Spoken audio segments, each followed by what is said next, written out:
நான் பாருங்க எவ்வளவு சுயநலவாதின்னு. அந்த நேரம் பார்த்து ஒரு கோரிக்கை வச்சா ராத்திரி 12:15. மேடம் இன்னொரு சின்ன கோரிக்கை இருக்கு மேடம். என்ன? மதுரையில் கொல்லத்திலிருந்து சென்னை போற ட்ரெயின் ஒரு தடவை போறப்ப சிவகாசியில் நிற்கும், திரும்ப வர்றப்ப சிவகாசியில் நிற்காது. சிவகாசி முக்கியமான தொழில் நகரம், அது கார்பரேஷனா மாநகராட்சியாகவும் மாறிடுச்சு. கொரோனா நேரத்தில் நிறுத்தினாங்க, திரும்ப அது ரெஸ்யூம் ஆகவே இல்லை. அப்படியா? அந்த ட்ரெயின் நம்பர் சொல்லுங்க அப்படின்னாங்க. நான் ட்ரெயின் நம்பர்லாம் எனக்கு ஞாபகம் இருந்ததுனால இவங்ககிட்ட கோரிக்கை கேட்டு கேட்டு மறக்கலை. அதனால உடனே வாட்ஸ்அப்பில் அந்த ட்ரெயின் நம்பர்லாம் அனுப்பிச்சிட்டேன். திரும்பவும் 5 நிமிஷம் கழிச்சு 12:20 எனக்கு ஃபோன் வருது. நான் அஸ்வினி அவர்கள்ட்ட பேசிட்டேன், நாளைக்கு அதுக்கும் ஆர்டர் வரும், ட்ரெயின் நிற்கும் அப்படின்னு சொன்னாங்க. என்ன தேசம் இது? என்ன நரேந்திர மோடி ஐயா எப்படிப்பட்ட அமைச்சர்கள்லாம் தங்கள் கேபினெட்ல வச்சிருக்கிறார்? இவங்க தான் முடிச்சிருக்கிறாங்க தமிழ்நாடு தமிழ்நாடு நலன்.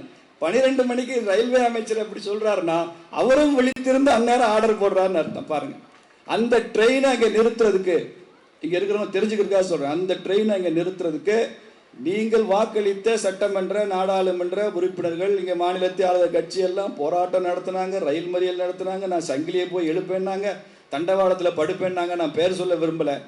வருஷ கணக்கா போராடி நடக்கல. ஒரு நிமிஷம் நீங்க மேடத்திட்ட சொல்லியிருந்தா மறுநாளே ட்ரெயின் நின்றுக்கும்ன்ற ரகசியமும் உங்களுக்கு தெரியல. ஒரே நிமிஷம் தாங்க ஆர்டர் வந்தது. மறுநாள் மத்தியானம் ஆர்டர் வந்துருச்சு.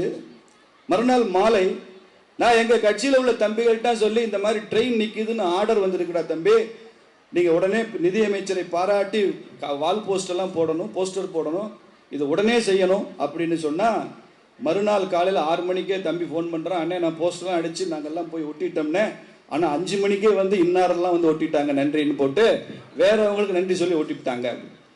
அப்போ ஒரு கோரிக்கையை சாதிக்க தெரிகிறது, அதை நிறைவேற்ற தெரிகிறது, அதை மக்களுக்கு கொண்டு செல்ல தெரிகிறது. ஆனால் அதை விளம்பரம் செய்து தங்களுக்கு ஆதரவாக பயன்படுத்தி கொள்ள வேற யாருக்கோ தெரிகிறது என்றால் எப்படிப்பட்ட ஒரு தமிழ்நாட்டில் நாம இருக்கிறோம்?